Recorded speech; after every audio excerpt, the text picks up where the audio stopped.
Guys, welcome to another episode of Word from Home. My name is Jem Laquian. If you're new to this channel, on this show we speak to athletes, artists, and creatives to share their personal success stories that can inspire you guys out there, and myself included, to pursue their passions and their purpose with whatever it takes. And for those unsure of what that is right now, maybe this episode could spark that something for you to just start. Make sure to give us a like below and hit the subscribe button. A little introduction of today's special guest. He's a recording artist, songwriter, and rapper out of our nation's capital. And I got to hear his music off his brother Mutu, and he has his own unique sound. Not sure if more sound like that in Canberra, but the uniqueness and messaging is what really got me interested, wanting to speak to him today. He's Wakanda meets Black Thunder, a black mamba like Kobe Bryant, like Druzy and Breezy got no guidance. He works in silence like Omerta. Shaka J, welcome. Hey, brother, how are you? Thanks for having me. I'm good, thanks. I love that intro. Yeah, I love that intro. I heard that off your, I think it's Flowers, yeah?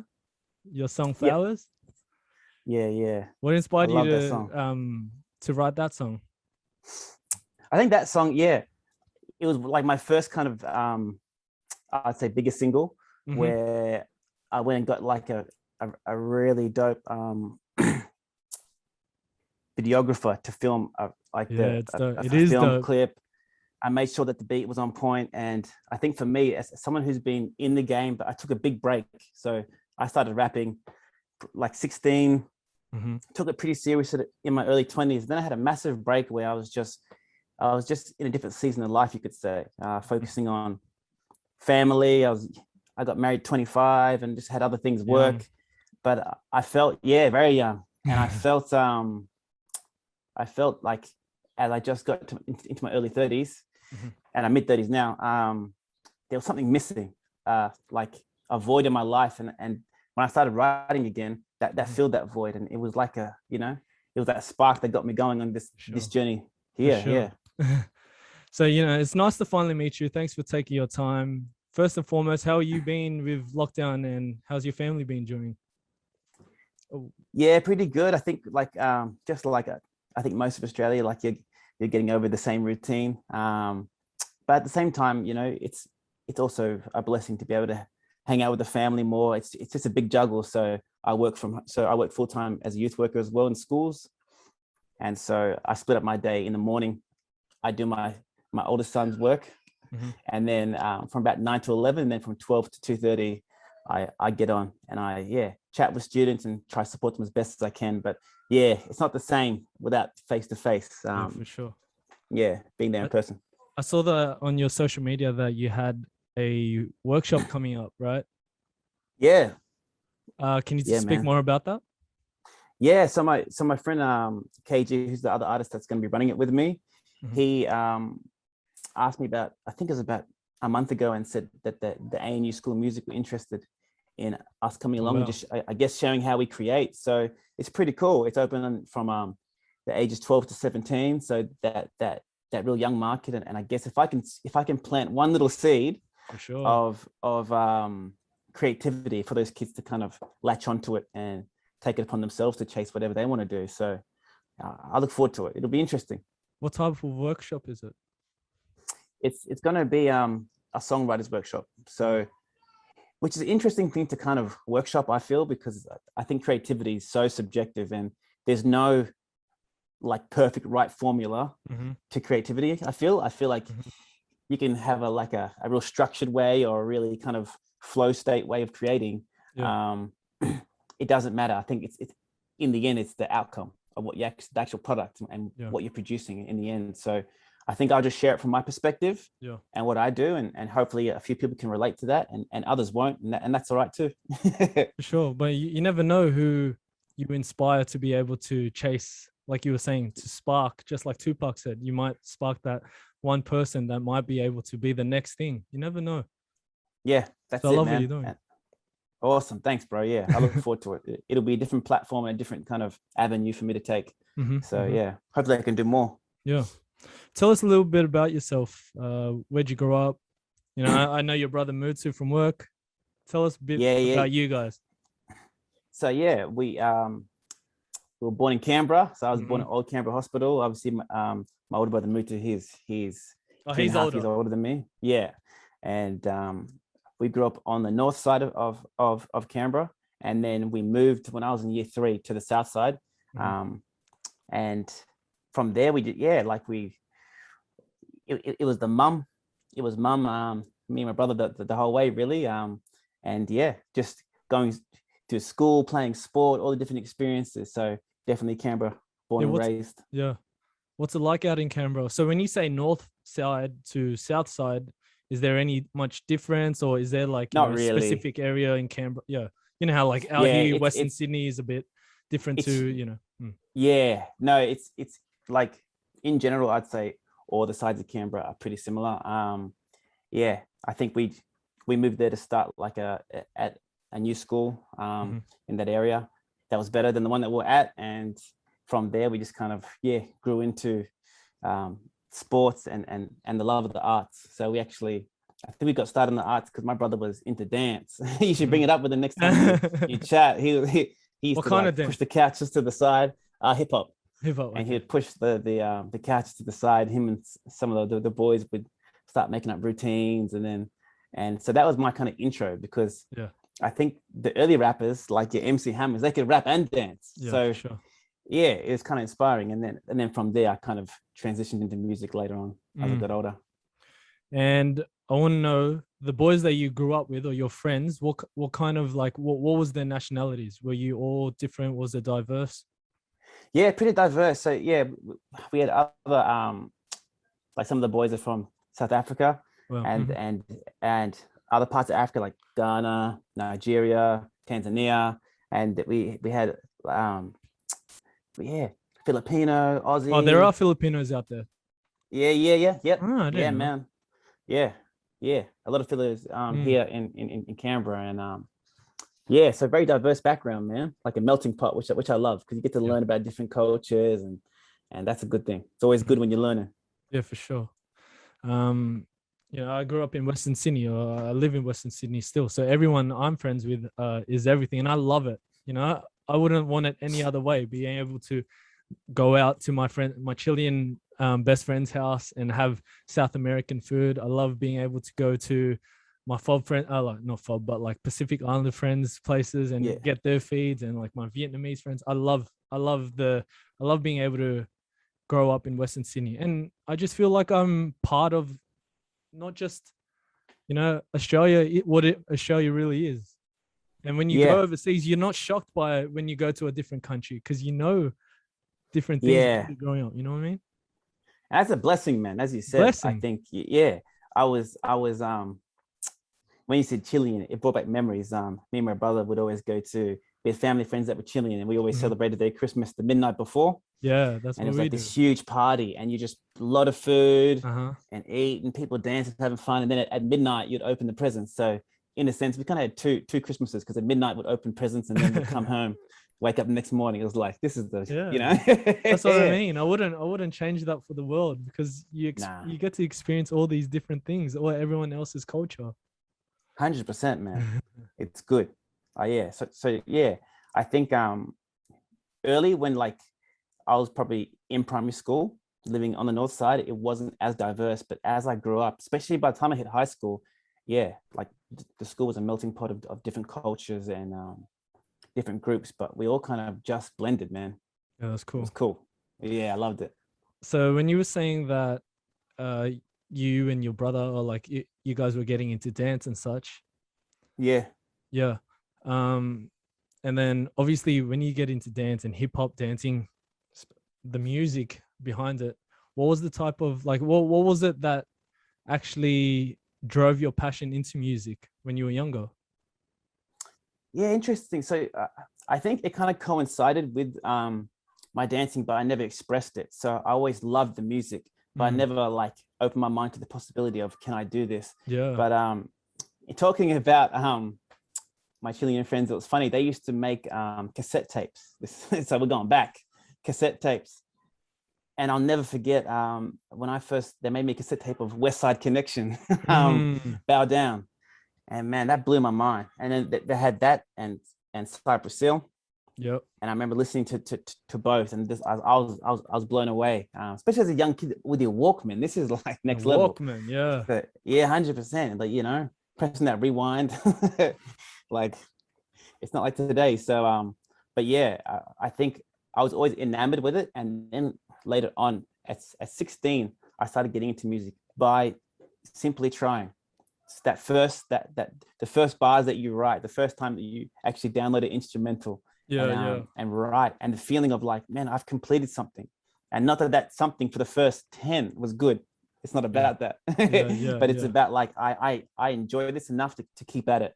And that's what I loved about doing music, because I got to express myself through writing. And I wasn't limited by like the rules with proper grammar and stuff. I could kind of, with music and rhyme, I can kind of be my own. I could find mastery in my own way, you could say. So that's what kind of sparked it for me. Yeah. And when you were like 16 and when you started making music, what was the technology back then for you to actually create that music? Because maybe 10 years ago, like you were saying, you were doing cassettes, right? When I was maybe in my teens or even younger, I remember making CDs as well, like grabbing a CD from the shop and then burning it and then sending it back or something like that. Do you remember that? Yeah, blank CDs. That was my time. And then Kazaa, downloading MP3s. That was me. LimeWire. That was me in my teenager years. But what was the like? How was it to make music back then? Or when you first started making music, what was it like? What was the process for you? So I would say when the very first time I was writing my first bars ever, and it was just me and a few of the boys just having fun, doing it for like I said, we're just doing it like not seriously, but having a crack at it at the same time. And that we actually had it was like a cassette player, and you had to obviously do it to the start of the tape, and then you press play and record, and then we had a speaker stereo and would play. So I was rapping to the cassette tape while in the background the instrumental. So it was mad ghetto, bro. Like it was, but I love that. So when you did the wrong take, we actually had to rewind and go over it again. Yeah. And in a sense, in a funny, like ironic way, that was getting me prepared for recording, because you didn't want to make too many mistakes when you had to record and do it again. Like actually have to rewind and record over what you've done. Yeah. So you end up getting used to doing one takes quite young. But I would say after that, me and my friend KG, we were in a rap duo called Cash Boys. And we were quite lucky. So we actually worked with a Filipino producer. His name was Israel. Yeah, is that the same? Is that Israel Cruz? No. Different. Yeah. Oh, it is? Israel Cruz. Yeah, this is the one. Yeah, Israel Cruz blew up in what, like 15 years ago? He was blowing up. Yeah. Wake Up With You, Old School Love. Yeah, you know the jams. So we actually moved to Melbourne, and we were working with him. And at the time, he was like signed to Sony BMG. So you had this, we were both rough around the edges. We weren't polished at all. Yeah. So unlike other artists that kind of got to have that time where you kind of train in the shadows, you could say, in the caves, we were working with a legit producer off the bat. So some of the first songs that we ever wrote were actually recorded and released at the time. So it was a dive in the deep end, because he was pretty legit for those times. Like, he was signed to Sony BMG, had singles out, film clips. And I'll never forget, like, he trained us well in the booth. Like, because he was pretty brutal about it, because he wasn't an up and comer producer. So he was used to a certain standard. So he'd be like, do it again, do it again. And you just had to do it again. And so at the time, I used to be like, man, this guy is so pedantic about getting things on point. But obviously that plays a part in the growth I see today. So all these things work out for good sometimes, And you still keep in contact with him? Are you friends? No. So I just, because I haven't heard years now. I think I don't know, when I was younger, I think I had him on Facebook. We're not friends or anything, but I think I had him on Facebook, and then I was watching a few things that that was coming up, but I haven't heard or seen from him. No, I know he was like, when, like with my dealings with him, he lived in Melbourne, and then I know he moved to Sydney, and from that time I lost contact. And but God bless the dude. I hope he's doing well wherever he is. Sure. But yeah, like you just learn so much from sometimes diving in the deep end, and that's what we had. We were just like, we had a pretty good studio set up at his house. Mm-hmm. We had legit beats, and it was just like he was good at mixing and mastering. So we just had like a real polished product. Yeah. Even though our skills at the time probably weren't at his production level, if you get me. So we kind of had a leg up because everything sounded really legit. Really good. We just had to wait until the content and our own skills and our comfortability in the booth kind of caught up to it. But yeah, that's it. Yeah. So where have you performed? Where I performed? Yeah, when lockdown wasn't on and life was normal, where have you performed? Like most recently? Yeah, recently or in general. Yeah, where are some places you performed? Wow, man. So I've performed in a lot of places because again, we were kind of like, we weren't officially signed to his independent label, but we kind of we had like a gentleman's agreement. Okay. So me and KG as the Cash Boys, and that stood for, because his name is Kag, so it was KA and SH for Shaq. Not that we had money. That's why I always make that clear, because we didn't have money. We got to tour with him. So he got to open up for Joe, like Joe the Sing Stutter. Yeah. And so we got to. No one else comes close to you, Joe. Yeah. It was crazy. So for us being so young and being like really green, we got to travel. So we got to perform in Melbourne, Sydney, Canberra, Brisbane, and perform at clubs. So you're fresh 18. And you just, you're in the clubs in this little small like storeroom waiting to come out, and like the promoter comes and goes, 10 more minutes. So the crowd comes in, 10 more minutes, and all that stuff. Here's your drink cards and stuff like that. And that's what we did for ages. So we're kind of like, I'm lucky to be able to perform on those stages. And then I worked for a group called Culture Break, which is like a creative arts ministry down here, and they kind of teach breakdance and hip hop in schools. Right. And they used to go touring around Australia. So I've toured to Queensland, like rapping and dancing in schools, and just at the end of it, we would put on a free event for the communities, and just would speak encouragement, positivity into their life, and spread a good message. So I got to do it in Alice Springs, for instance, and Perth.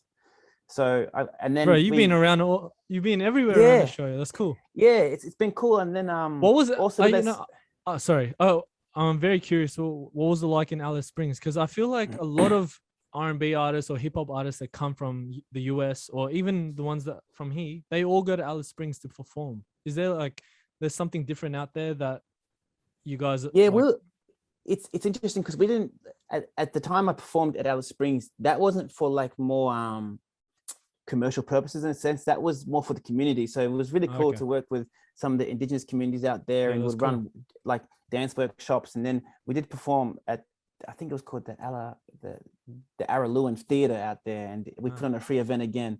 And it was really cool because we went through all the schools over 2 days. We got to perform at all the schools, and then perform at that theatre, and again just kind of like put on something and try and spread a good message, man. That was it. So, and Perth as well. Perth was awesome. Perth was really cool. Yeah, my partner's from Perth, so I've been there heaps of times. So it's mad. I love it. I suggest everyone from out here should go out there if they've never been. It's real cool. I think one of my big regrets was when we were in Perth, it was so busy. The itinerary was so busy. I didn't get to like enjoy and explore. But seeing like the white sand, it was nice, and it had a different feel to it. Perth did. Like the weather, I like the weather, man. Like it was nice. A bit isolated from the rest of the country, but nonetheless, it's beautiful on that side. It's a good place, and and just to go back, one of the other cool shows I did was with that same company, Culture Break. I got to represent Australia at the World Expo. Oh wow! That they had in Shanghai, and that was cool. I think that was 2016, no, 2012. I don't know. Yeah. No, earlier than that, 2009 or 10. Sorry, it was. I was thinking because I got married after that in 2010, so it was before I got married. But that was really cool. So each kind of country had a huge pavilion, and the whole point was people get to go to choose pavilions and get to experience that country in different ways. And at the end of it, they'd come out to this foyer and they'd get a performance, and that's what we did. And you So it was performed hectic there. We did like 18 shows in 6 days and then just flew all home. around Shanghai. No, in the one area. So That it was one. like that World Expo was huge. I didn't know, like before that, I'd never heard of a World Expo, to be honest. And when so you had like the German pavilion, this pavilion, and like all the countries, and you have tourists from all around the world just coming there and kind of experiencing. So some people would wait like 4 hours in line for like, to go to like the African Nations Pavilion. And then you go in there and they have different like store setups and different experiences. That's and cool. art, music playing from that culture, their costumes. It was really cool, man. Like, yeah. So you had like in South America, you had like they had like dance performances and stuff like that. And you kind of got a taste of each country. That was the whole point of it. So that was a really cool experience too. But again, I didn't get to explore Shanghai much. It was 16 shows, 18 shows in 6 days, and then just fly back, and it was crazy. That's cool. That's cool. That's cool. That's cool that rapping has been able to take you all over the world and all over Australia, essentially too. Yeah, man, and with Moot too, as well. So he had his stage as a solo R&B artist. He probably doesn't talk about it much, but you bring it up. He tells me that he produces beats. Yeah, he does. I know that. Yeah. I know that, but I never knew he could sing. Man, is he good? Dude, he's good. Yeah. If you go on YouTube now and you look up a song, like not now, but after this, check out one called Familiar, and he's got he's got a few songs. One called Emergency. He's got a few so he did film clips and everything, and so he performed as well and got to like tour around and perform in different cities. So that was another inspiration for me. But I couldn't sing, so I stuck to rapping. I told my partner and my sister and everyone that I meet, when I was young, I could sing. And then like at 14, 15, I went to this youth camp, and for the weekend, I lost my voice and everything. Like I went and I lost my voice. And after that, I've never been able to sing. Like I broke my voice. But I tell people I was always able to sing when I was young, but it was done after that. Wow. Like, did you ever find out what happened? Was it just like a sickness or something? I must have just smashed my voice, like from laughing and yelling and whatever from that youth camp. After that, I try and think as well that maybe maybe God didn't want me to have that talent, because I would have been bad with it. You know what I mean? Yeah. Yeah. I would have been singing too, but I would have been doing it all the bad ways. Yeah. It's funny you say that, because it's funny, like that's a perfect segue into a different stream of thought, because I when I first got into music, there was a time where at the time I kind of got into music. I started taking like faith semi-serious at that point, and it was interesting. Like, not that it was very prominent in my life at that stage, but I always say to like a good friend of mine that was around those days, I would say there was a few years there where I would have given like an arm and a leg to make it as a famous rapper, and like a stereotypical rapper, like jewelry, Illuminati, like give like it up. Yeah, like Jay-Z, big pimping video on the yacht. Like that was my dream. And now I look back in hindsight and I'm like, thank you, God, for not giving me that, because that would have been a disaster. Chaos, man.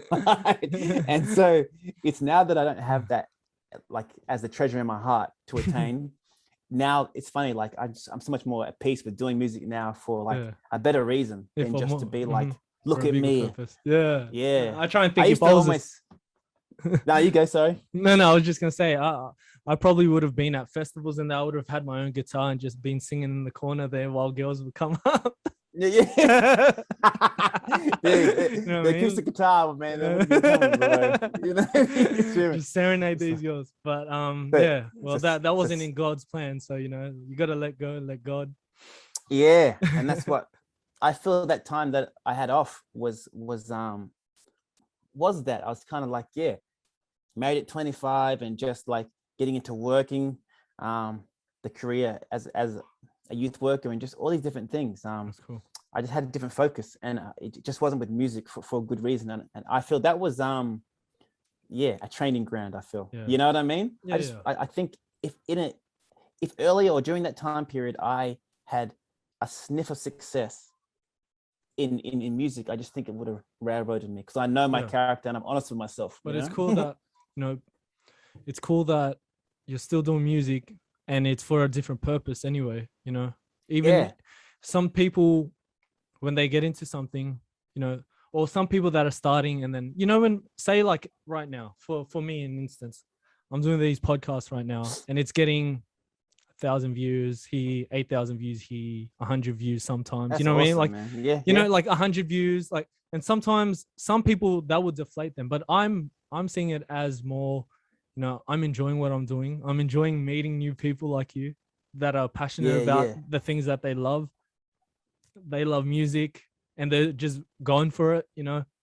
Yeah. um I think some people would be deflated, but there's people like you that you'd never, it wasn't that you didn't reach that success in a way, but you're still chasing, or you're still going and still doing the things that you love, you know what I mean? 100%, man. I feel like with myself and this music journey, it's like, it sounds cheesy when I say that music is like therapy for me in a sense. Mm-hmm. It's a way to express. So Yeah. I kind of look at it like it's I work in schools as a youth worker. That's very fulfilling. It's very taxing too at times, Yeah. emotionally. But music helps me kind of express For sure. me, like myself, in a different way where I can Yeah. articulate those feelings and Yeah. encapsulate different emotions, and I feel like I do it for that, and just for a bigger cause, man. So yeah, I know what you're saying. A lot of Yeah. people do get deflated by those instant, like, it's just not instant gratification, like they don't have that. Mm-hmm.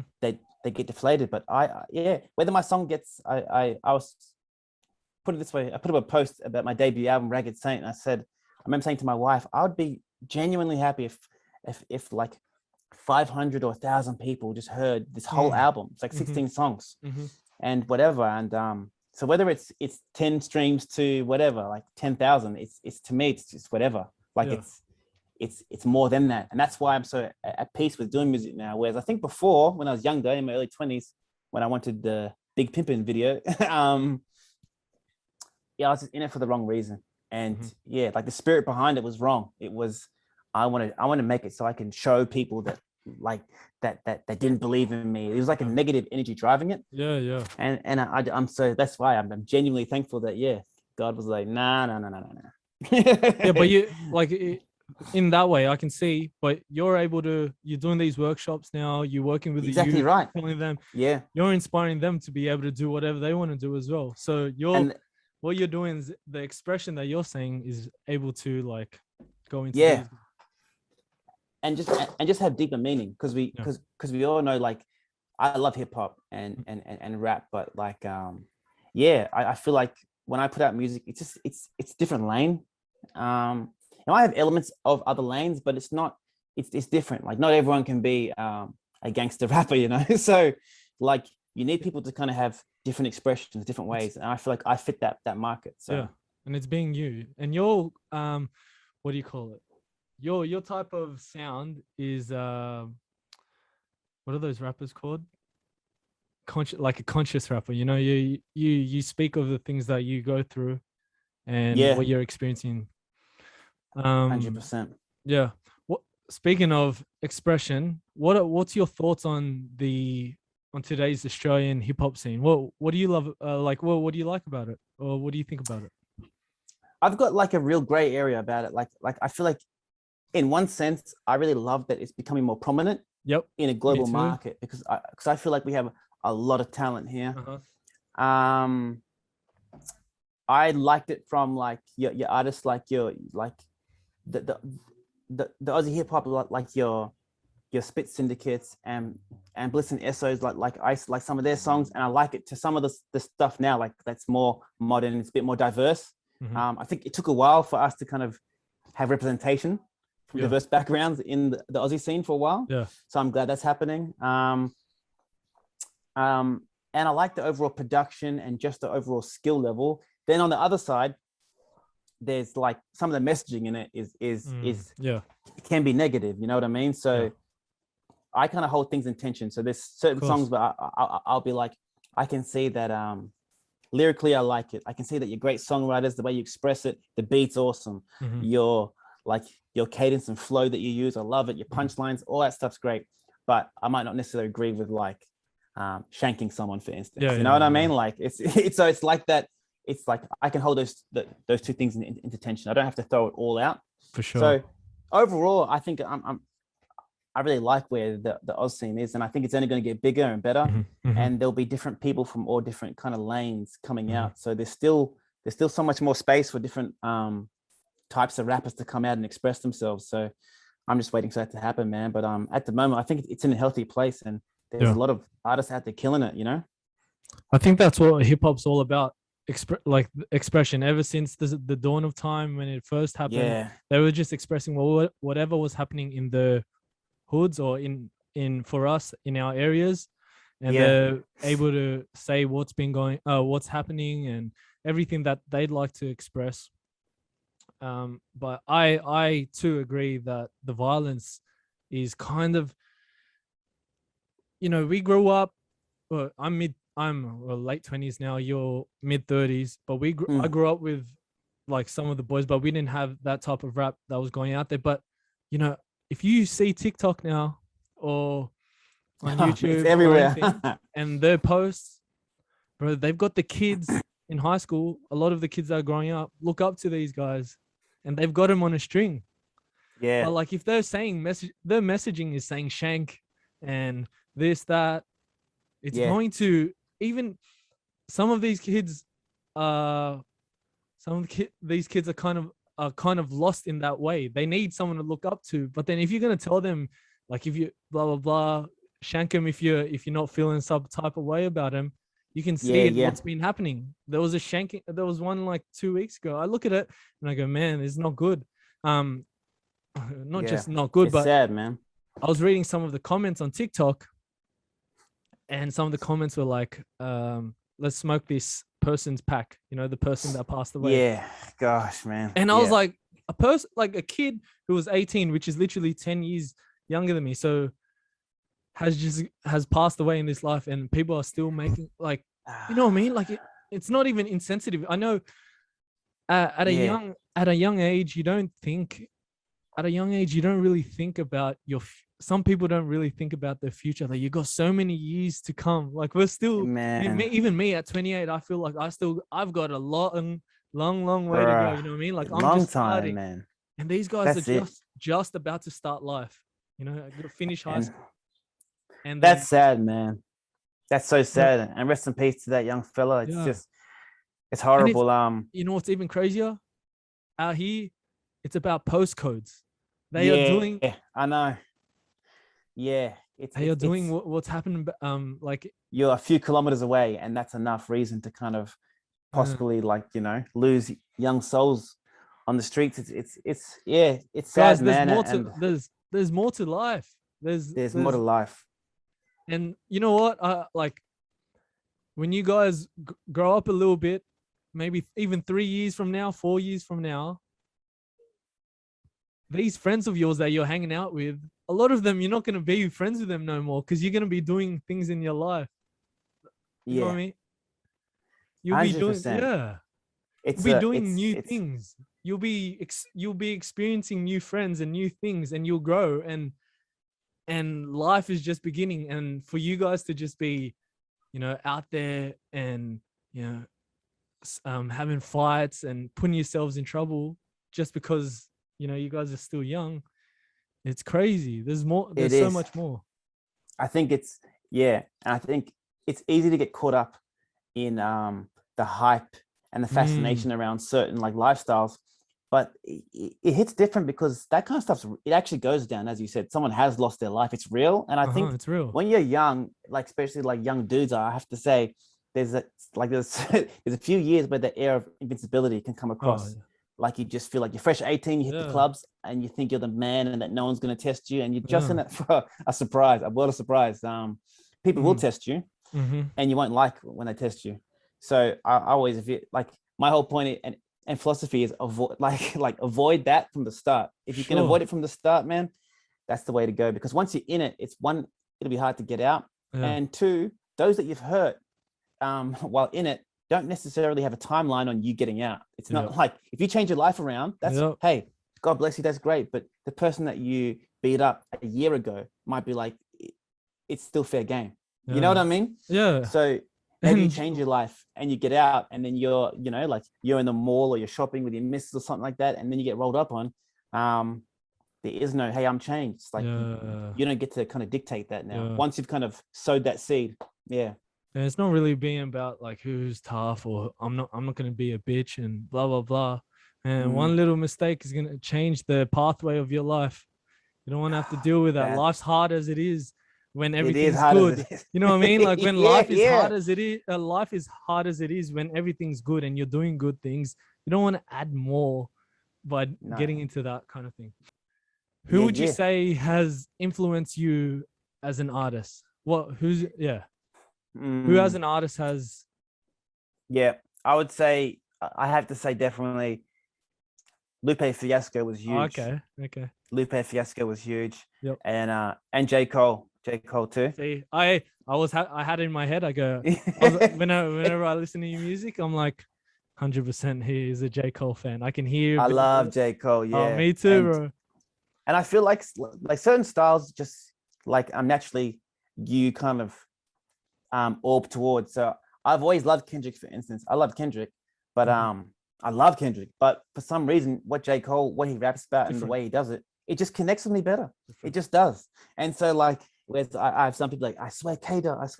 I like them both, but when it comes down to it, man, J. Cole is. I like Kendrick, but I think he's next level for me. Yeah. And Lupe Fiasco was huge too. Again, and you notice with Lupe, he was a bit different. Like his song Kick Push, he's like a skater.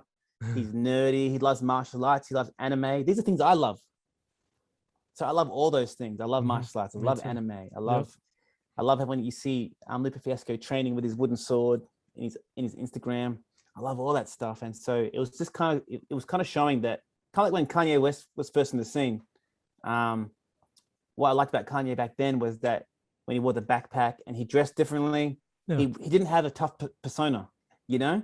His first album, College Dropout, it's not like it's not a gangster title. He had a different way of expressing himself. And I think that not everyone's a monolithic community. Like it's you might look the same, but you might have different ways of expressing. And I feel like those rappers for me kind of showed that you can do that and do it well.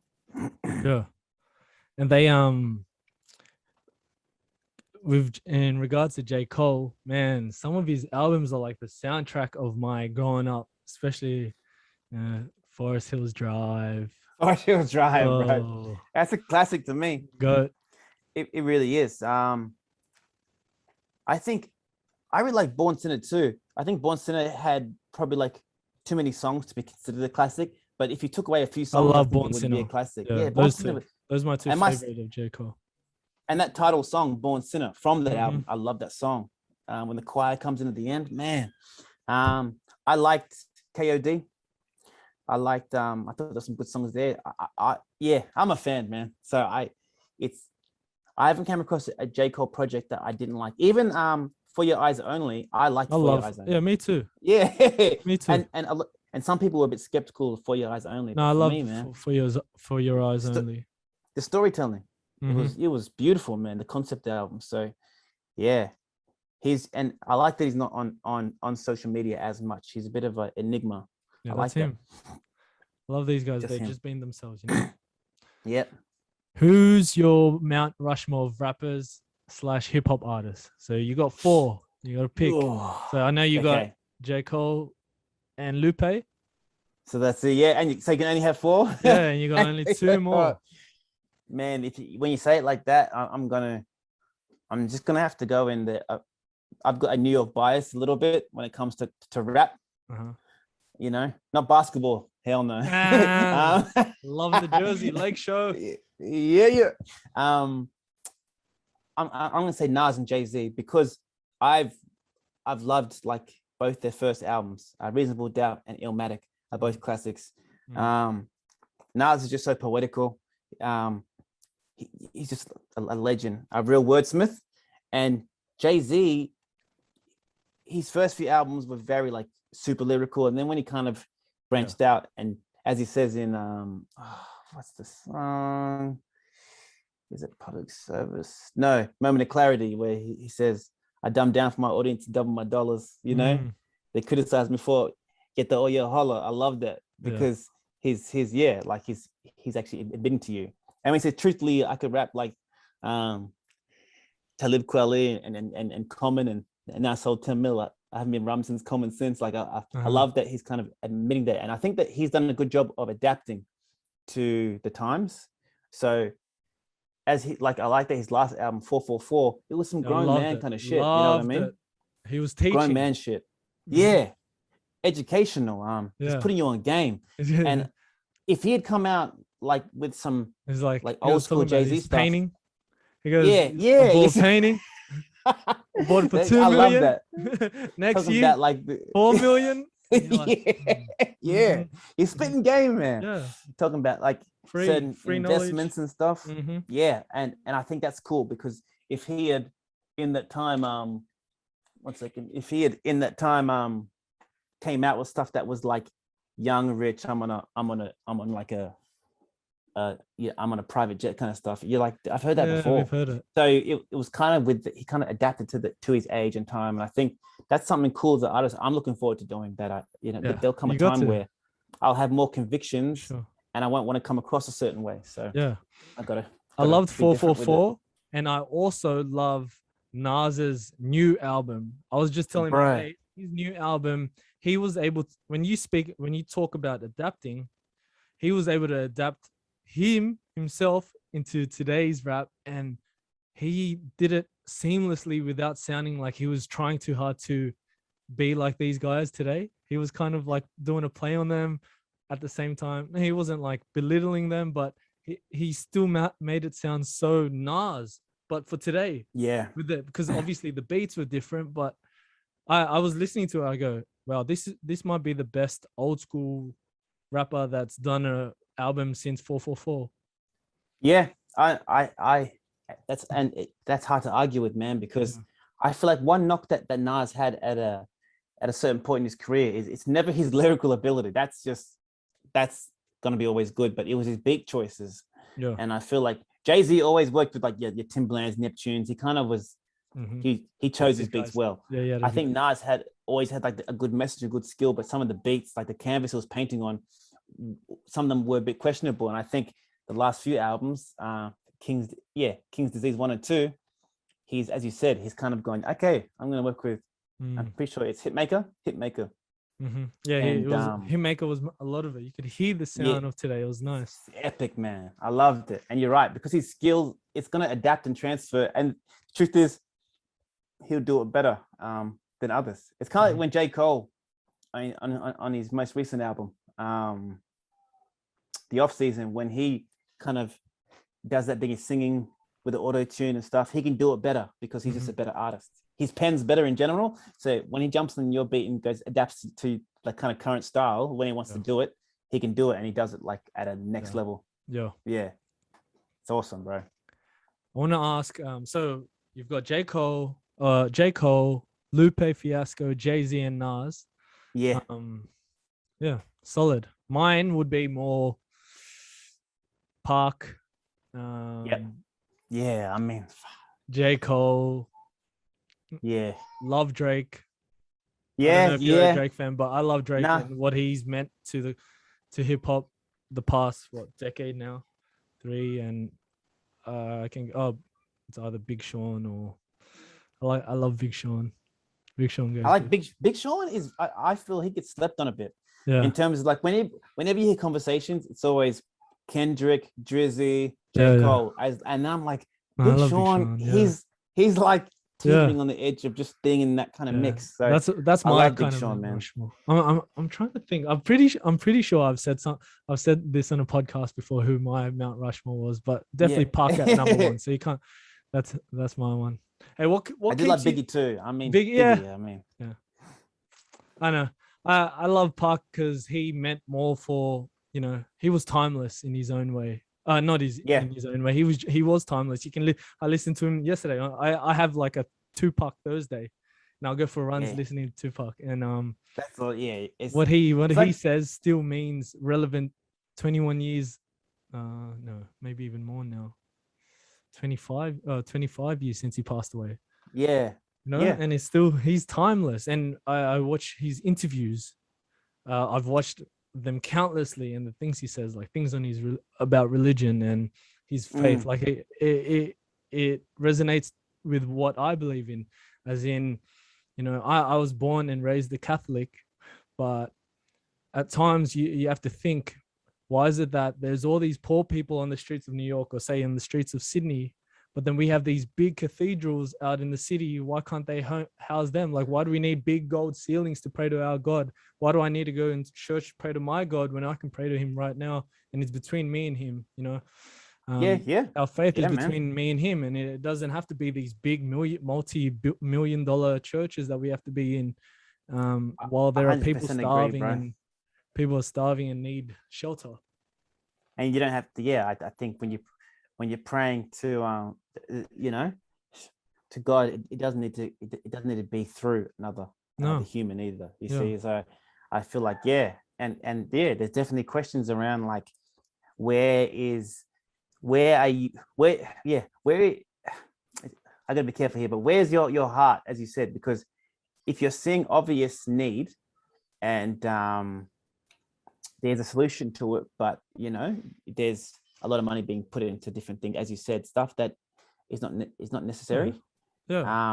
It's definitely questionable. So I feel you on that, bro.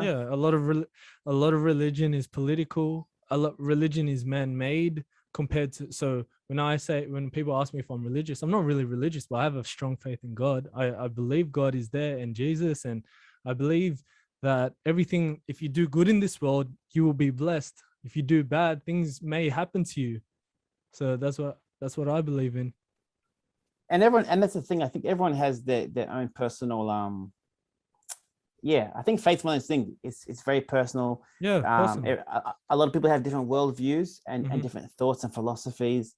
And I think the big thing is we need to get rid of the myth that you can disagree with people and be super respectful. You know what I'm saying? Well, I think that's missing in today's day and age.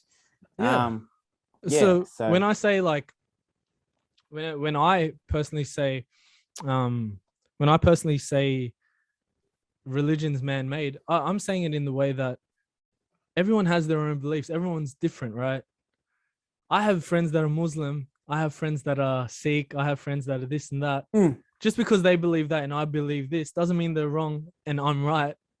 Like, we can agree to disagree. We don't even have to agree to disagree. We can just respect each other, and everyone's like, just be good. Just be a good person. That's all. I think that's one of, like, the big keys is like to what you just said then was I think you can have different beliefs, and I've had dialogue with people of different faiths, and it's been awesome. And not only that, I feel like it's like we get to points which you can't reconcile, but the beauty thing is, it is what it is. Doesn't really matter. I think it doesn't mean that we can't hang out and be friends. You see what I mean? But I think Some with people social media, I think with social media and the way that we're going, it's very tribalistic. So I think it's like, unless you kind of believe everything I believe, then we can't be around each other. That's crazy to me. I hate that. It's really odd to me. We're different. Everyone's different. Just because some people believe in this political party, blah blah blah. I hate that we're going on into this, and then people are canceling you because you believe in that side, blah blah blah. Yeah, no, they've done it with the vaccinations. Silly. I don't want to bring it more into it, but I'm just saying we can just respect each other and just be a good person. That's all. I think I've obviously during the time that we're in now, I've definitely seen that. I actually put something, and I rarely dabble into this stuff on my in my Instagram story, but I just wrote saying, like, there's echo chambers everywhere on social media that are gonna like confirm your bias that you have. And I think once you start thinking that the people I'm on the right side of history, and that person on the opposite side is a loser, that it is ignorant and is this and that, and you're already kind of blinded to hatred. So I just feel like you can have you might have differences that you can't reconcile, and that's fine. You still can be respectful and loving to people. Respectful for sure. I agree with crazy, you, bro. Shaka, who would you like to see on this podcast? We're coming to the end of this now, but who would you like to see on my podcast, or on this podcast on our platform? And before you give us an answer, now that you know what this podcast is all about, you've got to help me get them on. Whew. This is a hard one, man. I'll be honest. Mm-hmm.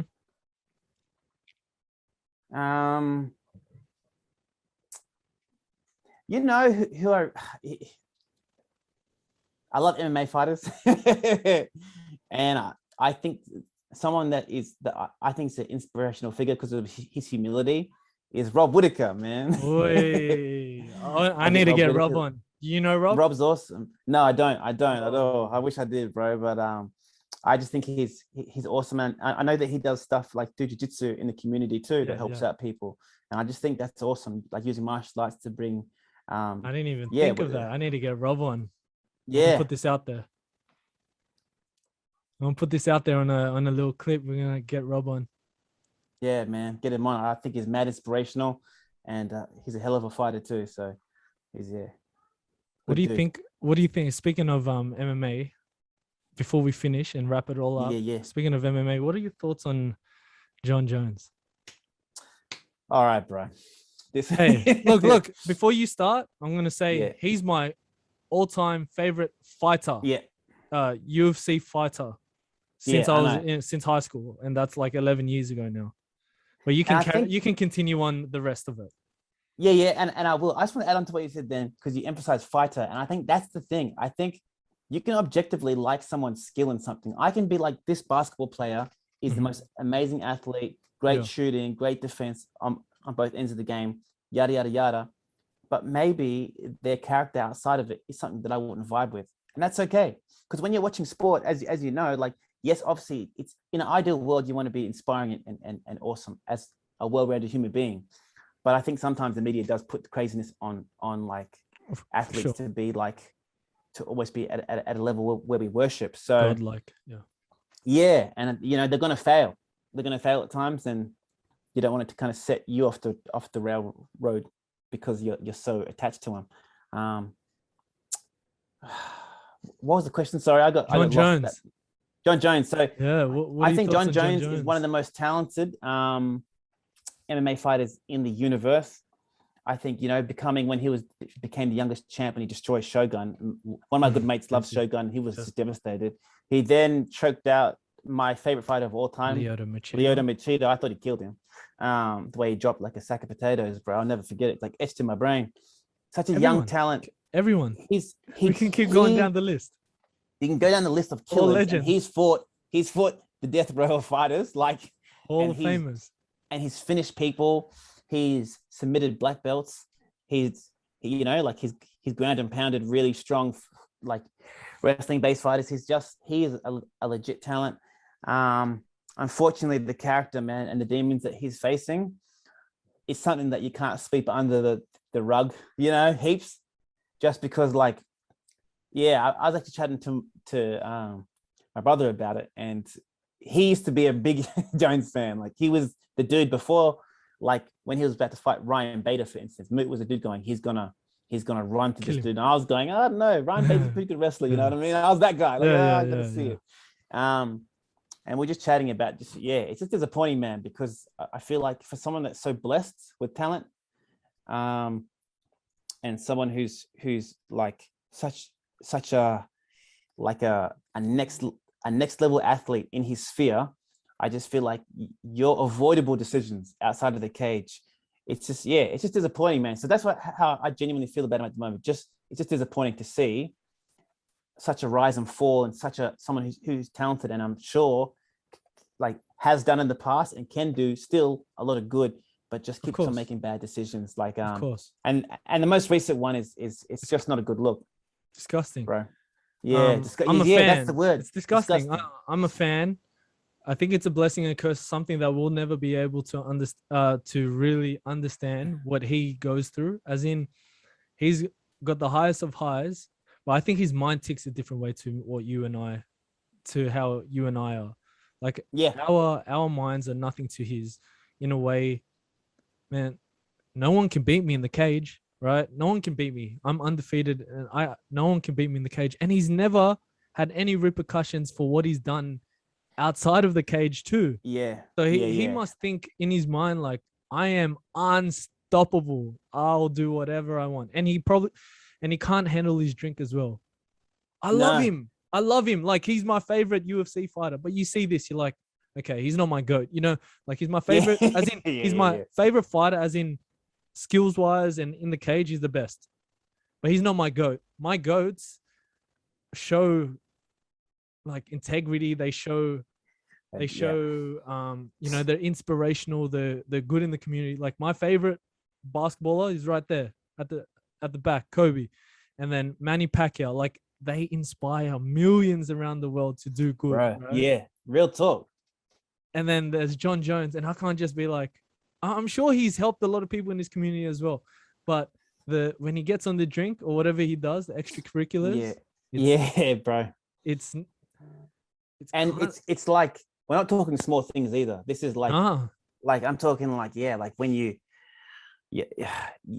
under the influence and you crash a car, break a pregnant chick's arm, run away from the scene, and then all get caught drink driving and shooting a pistol in the sky for the fun of it. And man, it's like, you know, and what I found that was a bit scary, I guess, reading the police statement in this recent one, when he said to the police, like, he was saying like, he just got inducted into the Hall of Fame. Just into the Hall of Fame, and then you had this incident with your partner, which I won't get into. But then when you're arrested and you start saying to the police, you know, I reckon you guys couldn't like hurt me if I wasn't in cuffs. I could take you on at the same time. That's like I'm thinking like real character flaws, like that tendency to go there's dark, bro. Like it's his ego. That's what I was saying. His mind's different. Yeah, and you're right. I think he for what he's done, he's never really, like, apart from like getting docked some pay and having to like not be able to compete, he really hasn't kind of gone through which like your average person would go through for all the things he's done. You know what I mean? So you're right. Yeah. I don't think he's never learned. Yeah, and his mind is just different. When he thinks of things, it would be different. It would be different, and that might be why he's such an animal in the cage as well. It is the reason why. It's just like another Mike Tyson kind of situation. Yeah. Shaka, what's the plans for you after lockdown's all over? Yep. After lockdown, man, it's gonna be a few different things. I'm gonna get used to being back in the workforce, like actually on the grounds. Yep. A lot more music, man, and I'm gonna try hit it hard. Just to kind of just keep in people's faces and do it for me. As I said, I ultimately do music for a bigger purpose, and to kind of fulfill like other things within me, and I'm loving that kind of journey I'm on. So I feel like a lot more music, and just getting used to normality, and a new normality though. I've kind of squared away that it's going to be here. It'll be different. Yes, it's going to be different. It is what it is. But I think if I can get to the stage where the music is coming out consistently and I get to perform on a few more stages, that's a blessing in itself. You know what I mean? Yeah, for sure.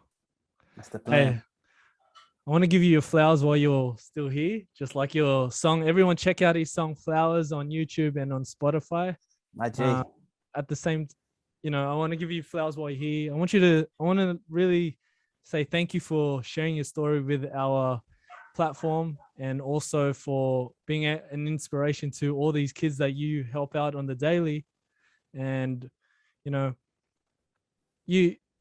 I believe that you should just keep going, because I want you to be able to say that you succeed in this. Like I know what you mean. You know what I mean? You know what I mean, right? Yeah, like I want you to get that, because it'll be able to inspire even more people in that way.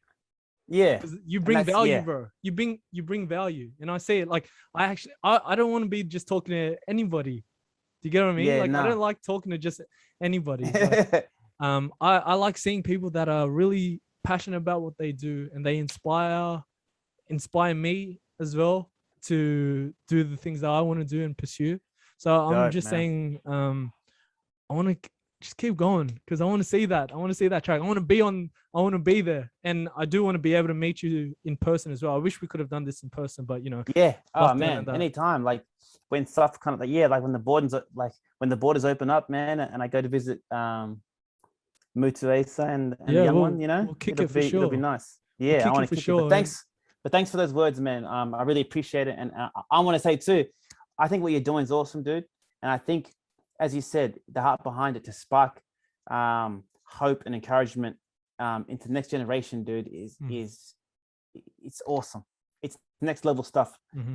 And I feel like we need more of that. So I love your platform, and I hope, man, yeah, Thanks, that, brother. you know, it's that you keep being a blessing to others and grow. Thanks, For brother. You sure. too. You know, and I just want to say, like, you know, some artists don't get the recognition that they deserve. You definitely deserve that. And um that's why I love being able to speak to you today. I love what you're doing. And thank you again, you know. Anytime, bro. Anytime, man. I'll come back on one day for For sure. sure, but we'll do it in person. I'll get the whole setup, and we'll have people around, and we'll have a drink That'd be together. sick. Yeah. Yeah, yeah. I'm Hey, down. Shaka, how can our viewers check you out? Where can we find you? Yep. So on Spotify under Shaka J, Mhm. Instagram at Shaka J Music, and they're my two main kind of things that I'm pushing at the moment. So you can also YouTube. find me on YouTube as well for Yep. the music videos. So yeah, man, check it all out and hope you like Instagram. it. Yeah, at Shaka J Instagram, face. Music. Yeah. I'll leave all the details below. And Thanks, I just bro. want to say thank you, Shaka J, everybody.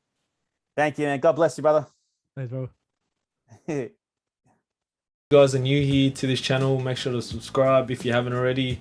Give us a like, it helps us trigger that algorithm.